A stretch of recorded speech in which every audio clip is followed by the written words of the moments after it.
और अब देख लेते हैं खबरें फटाफट। यूरोपीय संघ के सदस्यों और राष्ट्र अध्यक्षों के साथ पीएम मोदी की आज बैठक होगी। कोरोना और स्वास्थ्य सहयोग समेत आर्थिक साझेदारी पर चर्चा की जाएगी। भारत की मदद के लिए अमेरिका ने आगे हाथ बढ़ाया। अमेरिका के उपराष्ट्रपति कमला हैरिस ने कहा, महामारी की शुरुआत में भारत ने सहायता भेजी थी, अब हम मदद को तैयार हैं। कोरोना की तीसरी लहर पर केंद्र के प्रधान वैज्ञानिक सलाहकार विजय राघवन का बड़ा बयान। बोले, अगर अभी से पूरी तैयारी नहीं की गई तो इस तैयारी की जाए तो टाल सकते हैं खतरा कोरोना की तीसरी लहर का। सीएम गहलोत ने वीडियो कॉन्फ्रेंस के माध्यम से कोविड संक्रमण, लॉकडाउन और संसाधनों की उपलब्धता सहित अन्य संबंधित विषयों पर उच्च स्तरीय समीक्षा की।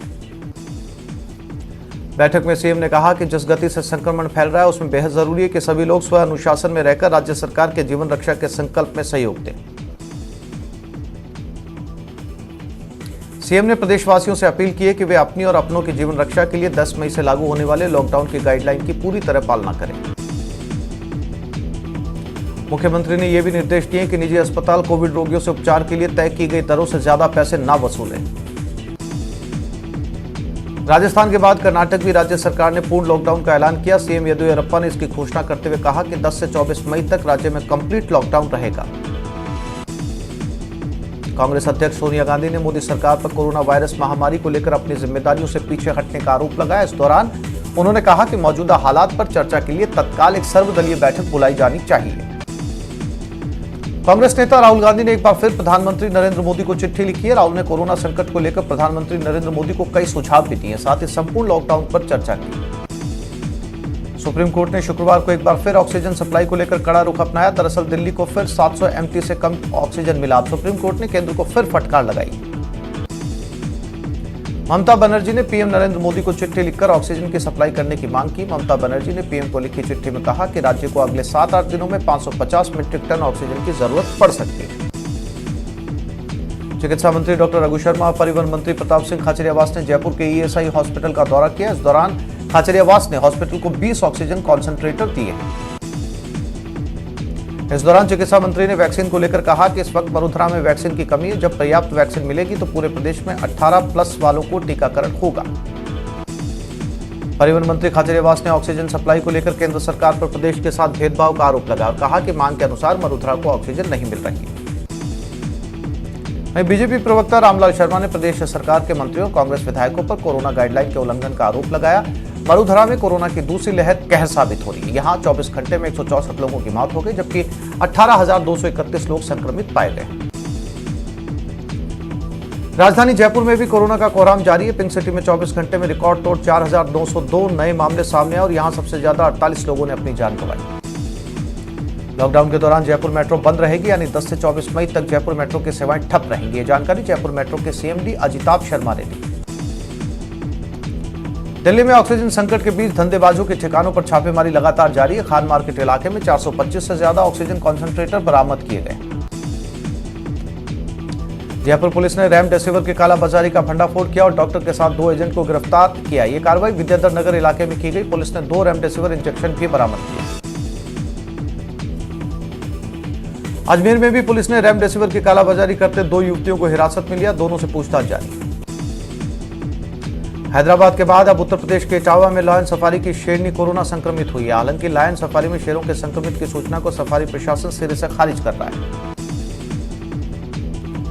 डीएमके प्रमुख एमके स्टालिन ने तमिलनाडु के मुख्यमंत्री पद की पहली बार शपथ ली। राजभवन में राज्यपाल बनवारी लाल पुरोहित ने उन्हें शपथ दिलाई। स्टालिन के मंत्रिमंडल में उनके साथ 33 सदस्य हैं, जिसमें से 15 पहली बार मंत्री बने। राजस्थान हाईकोर्ट ने 2 दिन में सुरोई अस्पताल में बंद पड़े वेंटिलेटर्स चालू कर कोर्ट में शपथ पत्र पेश करने के निर्देश दिए। मामले पर अगली सुनवाई 17 मई को होगी। पंजाब के अमृतसर में ड्राई फ्रूट की फैक्ट्री में भीषण आग लग गई। इस आग पर काबू पाने के लिए फायर ब्रिगेड की कई गाड़ियां मौके पर पहुंची। यूपी के हाथरस में बैटरी फैक्ट्री में भीषण आग लग गई। इस आग पर फायर ब्रिगेड ने कड़ी मशक्कत के बाद आग पर काबू पाया। गुजरात के अहमदाबाद में केमिकल फैक्ट्री में आग लग गई, जिसके बाद 5 दमकल की गाड़ियों ने मौके पर पहुंचकर आग पर काबू पाया। कॉमेडियन सुनील पाल से आज मुंबई पुलिस पूछताछ करेगी, जिसके लिए सुनील पाल को पुलिस ने नोटिस भेजा। सुनील पर डॉक्टर के बारे में गलत टिप्पणी करने का आरोप है। जालौर में मासूम अनिल के सफल रेस्क्यू ऑपरेशन के बाद सीएम गहलोत ने खुशी जाहिर की और उन्होंने रेस्क्यू टीम को बधाई दी। सीएम गहलोत ने ट्वीट कर लिखा कि राहत और प्रसन्नता की बात है। जालौर में बोरवेल में गिरे 4 साल के मासूम बच्चे अनिल देवासी को सकुशल बाहर निकाल लिया गया है। गंगानगर में कोतवाली की नाक के नीचे महज 100 मीटर की दूरी पर 2 दुकानदारों के गुटों के बीच में जमकर लात घुसे चले। प्रतापगढ़ के गौतमेश्वर महादेव के गणेश घाटी द्वार के सामने वाली पहाड़ी पर अज्ञात कारणों के चलते आग लग गई। कोटा ग्रामीण के बहुचर्चित सुकेत नाबालिग गैंगरेप कांड में ग्रामीण पुलिस ने चालान पेश कर दिया। हालांकि आरोपियों की गिरफ्तारी के महज 2 महीने के भीतर ग्रामीण पुलिस ने यह चालान पेश किया। 12 के अंता में नाबालिग के साथ दुष्कर्म करने का सनसनीखेज मामला सामने आया। पीड़िता की रिपोर्ट पर पुलिस मामला दर्ज कर आरोपी की तलाश कर रही है। 12 जिला कलेक्ट्रेट परिसर में ड्यूटी के दौरान वाहन चालकों द्वारा ताश खेलने का मामला सामने आया, जिसके बाद कलेक्टर राजेंद्र विजय ने तीनों को तुरंत प्रभाव से निलंबित कर दिया। कोटा में एटीएम मशीनों से छेड़छाड़ कर लाखों की चोरी करने के गिरोह का पर्दाफाश कर 3 शातिर बदमाशों को गिरफ्तार किया गया, जिनके पास से विशेष औजार, मोबाइल और डेबिट कार्डों को जब्त किया गया है। झुंझुनू शहर के मोहल्ला चिजारान में 2 गुटों में आपस में झगड़ा हो गया। जमकर लाठीभाटा चला, जिसमें 8 से 10 लोग घायल हो गए। घायलों को बीडी के अस्पताल में भर्ती करवाया गया है। चोमू में कोरोना गाइडलाइन के उल्लंघन करने पर प्रशासन मिठाई की दुकान पर कार्रवाई की और 5,100 रुपए का चालान काटकर जुर्माना राशि वसूल की। बीकानेर में भी पुलिस ने कोटगेट थाना इलाके में कोविड गाइडलाइन की अवहेलना करने पर दुकानदार पर जुर्माना लगाया। करौली में रौंधई गांव के पास एक ट्रैक्टर ट्रॉली अनियंत्रित होकर पलट गई। हादसे में करीब 12 से ज्यादा लोग घायल हो गए। चित्तौड़गढ़ जिले में आंकड़ों को छुपाया जा रहा है। जिले के निम्बाहेड़ा उपखंड की मांगरोल ग्राम पंचायत में 5 दिनों से 20 से ज्यादा मौतों में 2 अधिकारियों के अलग अलग बयान सामने आए। कोटा के दिगोद इलाके में तालाब में डूबने से एक युवक की मौत हो गई। पुलिस ने शव का पोस्टमार्टम करवाकर परिजनों को सौंप दिया। भरतपुर के कुमेर में बेकाबू कार पेड़ से टकरा गई, जिसमें कार सवार युवक की मौके पर ही मौत हो गई। दौसा शहर में जयपुर लालसोट बाईपास पुलिया पर एक कार का टायर फट गया, जिसमें कार बेकाबू होकर पलट गई। इस हादसे में कार सवार लोग बाल बाल बच गए। भरतपुर के प्रसिद्ध केवलादेव राष्ट्रीय पक्षी उद्यान में मछली और कछुए का शिकार करने आए 6 शिकारियों को वन विभाग की टीम ने पकड़ा। शिकारियों के कब्जे से 12 मछली और 2 मृत कछुए बरामद किए गए। कोटा में महामारी रेड अलर्ट जन अनुशासन पखवाड़े के तहत पुलिस ने कोरोना गाइडलाइन की पालना करवाने के लिए सख्ती बरतना शुरू कर दिया। पुलिस ने 817 लोगों के खिलाफ कार्रवाई कर 1 लाख रुपए से ज्यादा का जुर्माना वसूला। करौली में कोरोना महामारी में मदद के लिए भामाशाह लगातार आगे आ रहे। भामाशाहों ने चिकित्सालय के लिए ऑक्सीमीटर भेंट किए। कोटा में शुक्रवार को 503 मरीजों की जांच रिपोर्ट पॉजिटिव आई, जिससे जिले में मरीजों का आंकड़ा 46,000 के पार पहुंच चुका है। अजमेर के सिविल लाइन थाना क्षेत्र में रेमडेसिविर दवा की कालाबाजारी करते हुए 2 युवतियों को हिरासत में लिया गया, जिसके बाद पुलिस ने दोनों युवतियों को थाने भेज दिया है। कोटा में कोविड टीकाकरण अभियान के तहत जिले में 33 साइट पर सेशन आयोजित किए गए, जिसमें लाभार्थियों ने कोरोना की डोज ली। कोटा को 11,000 डोज कोविशील्ड मिल गई, जिसके बाद 45 वर्ष से अधिक आयु के लोगों को वैक्सीन लगेगी। कोटा के कोरोना काल में रामगंज मंडी में बिना परमिशन के विवाह समारोह आयोजित करने और 31 से ज्यादा मेहमानों को बुलाने पर पुलिस ने कार्रवाई की। जैसलमेर के पोखरण अस्पताल का सीएमएचओ डॉक्टर कमलेश चौधरी ने निरीक्षण किया। सिरोही के रेवतर कस्बे के पास मृत्यु भोज का आयोजन करने और कोरोना गाइडलाइन के उल्लंघन पर प्रशासन ने कार्रवाई करते हुए 10,000 रुपए का जुर्माना वसूला।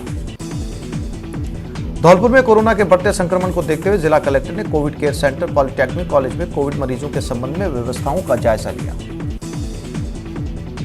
भरतपुर में लुपिन फाउंडेशन में कोरोना संक्रमित रोगियों को चिकित्सालय तक जाने के लिए शुरू की गई 2 ऑटो एम्बुलेंस को हरी झंडी दिखाकर रवाना किया गया। राजस्थान हाईकोर्ट ने 2 दिन में सिरोही अस्पताल में बंद पड़े वेंटिलेटर चालू कर कोर्ट में शपथ पत्र पेश करने के निर्देश दिए। पोखरण में कोरोना के बढ़ते संक्रमण को देखते हुए लवा ग्राम पंचायत में होने वाले विवाह की सूचना मिलने पर पुलिस मौके पर पहुंची, लेकिन टीम को मौके पर कुछ नहीं मिला।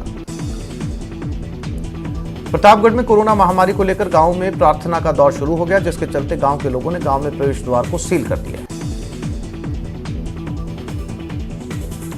कोरोना काल में शादी न करने को लेकर समझाइश की जा रही है। इसके साथ ही झालावाड़ पुलिस का यह नियम खुद के ऊपर भी लागू करके पुलिस के जवानों और अफसरों के बेटे की शादियां स्थगित कर रखे हैं। भरतपुर में कोरोना काल में एक आयोजन में आए लोगों को होली खेलने का वीडियो वायरल हुआ। वीडियो में कुछ लोग एक साथ होली खेलते हुए नजर आए। राजसमंद, मैलिन्स और प्रशासन ने रेड अलर्ट पखवाड़े में प्रदेश की सबसे बड़ी कार्रवाई को अंजाम दिया। पुलिस ने शादी समारोह में सरकारी गाइडलाइन का उल्लंघन करने पर आयोजक पर 1 लाख रुपए का जुर्माना लगाया। चूरू के सुजानगढ़ में किसानों का धरना उपखंड दफ्तर पर लगातार 143वें दिन भी जारी है। कोटा में एक साथ ऑक्सीजन प्लांट में तकनीकी खामी आ जाने से हड़कंप मच गया। चूरू के अस्पतालों में मरीजों की लाइफ सेविंग मानी जाने वाली डेक्सा मैथासोन की सप्लाई नहीं हो रही, जिसके चलते कोविड प्रभारी डॉक्टर ने अपने पैसों से मरीजों के लिए 140 इंजेक्शन उपलब्ध करवाए। चूरू के सुजानगढ़ में सभापति और पार्षदों ने सीएम फंड में मदद के लिए सहायता राशि दी। प्रतापगढ़ जिले के विधायक रामलाल मीणा ने नियमों के विपरीत अपने घर पर टीका लगवाने का फोटो सोशल मीडिया पर वायरल होने के बाद विधायक की कड़ी आलोचना हुई। गंगानगर से साधु शहर विधायक ने सीएम की अपील के बाद मुख्यमंत्री सहायता कोष में विधायक निधि से 3 करोड़ रुपए की राशि ली। गंगानगर में शुक्रवार कोरोना के रिकॉर्ड 835 नए मामले सामने आए। इस तरह जिले में कोरोना केसेस की संख्या 4,996 के पार पहुंच गई। बाड़मेर में राजस्व मंत्री हरीश चौधरी सहित पूरा प्रशासनिक अमला मरीजों को सहूलियत देने में जुटा हुआ है। कोटा में कोरोना और मौसमी बीमारियों की रोकथाम के लिए चिकित्सा विभाग की ओर से जिले में नियमित डोर टू डोर सर्वे जारी है। सीकर में ऑक्सीजन की किल्लत, अस्पतालों में बेड की कमी को दूर करने के लिए विधायक राजेंद्र पारिक और नगर सभापति जीवन खान ने पहल की। भीलवाड़ा में संक्रमित मरीजों की बढ़ती संख्या के बीच कई भामाशाहों की मदद से साड़ा तहसील के गंगापुर के माहेश्वरी सेवा संस्थान में कोविड केयर सेंटर की शुरुआत की गई। प्रदेश में 31,000 पदों पर थर्ड ग्रेड टीचर्स भर्ती के लिए रिट परीक्षा 20 जून को होना प्रस्तावित है, जिसका करीब 16 लाख अभ्यर्थियों को बेसब्री से इंतजार है, लेकिन इस परीक्षा की तारीख कई बार टल चुकी है। प्रदेश के यूनिवर्सिटी और कॉलेज के शिक्षकों ने कोविड फंड में सहयोग के लिए 1 दिन के वेतन कटौती की सहमति दी है। जोधपुर में कोरोना काल में ऑक्सीजन की किल्लत को देखते हुए एक नर्सिंग कर्मी ने अपने इंजीनियर बेटे के साथ मिलकर ऐसा जुगाड़ किया कि एक सिलेंडर से 5 मरीजों को एक साथ ऑक्सीजन सप्लाई की जा रही है। जैसलमेर जिले से सटे साकड़ा गांव की प्रियंका ने MBBS की डिग्री हासिल कर महिला सशक्तिकरण की मिसाल कायम की। बीकानेर में वैक्सीन लगाने के लिए महिला और पुरुषों की भीड़ देखी गई। गंगानगर के सूरतगढ़ में 3 दिनों के अंतराल के बाद खुली दुकानों पर शुक्रवार को भारी भीड़ रही। प्रतापगढ़ के जिला अस्पताल में कोरोना संक्रमण के चलते अस्पताल में मरीजों और उनके तीमारदारों की भीड़ बढ़ रही है। ऐसे में यहां आने वाले लोगों के लिए श्री राम जन जागरण समिति के कार्यकर्ता नाश्ते की व्यवस्था कर रहे हैं। कोटा शहर में इंडियन सोशल क्लब ने कोरोना काल में ड्यूटी पर तैनात पुलिसकर्मियों के लिए शीतल पेयजल, लू से बचाव के लिए छाछ और लस्सी के पैकेट मुहैया करवाए। बीकानेर में कोरोना का खतरा बढ़ रहा है, तो वहीं रोजाना लगातार कोरोना पॉजिटिव मरीज भी सामने आ रहे हैं, लेकिन लोग गाइडलाइन की पालना नहीं कर रहे हैं। कोरोना के संक्रमण को देखते हुए शहर पुलिस ने ऑटो चालकों के लिए विशेष व्यवस्था की। यात्रियों की सुरक्षा को देखते हुए 17 मई तक ऑड इवन फॉर्मूले से ऑटो चलाने का फॉर्मूला तय किया गया।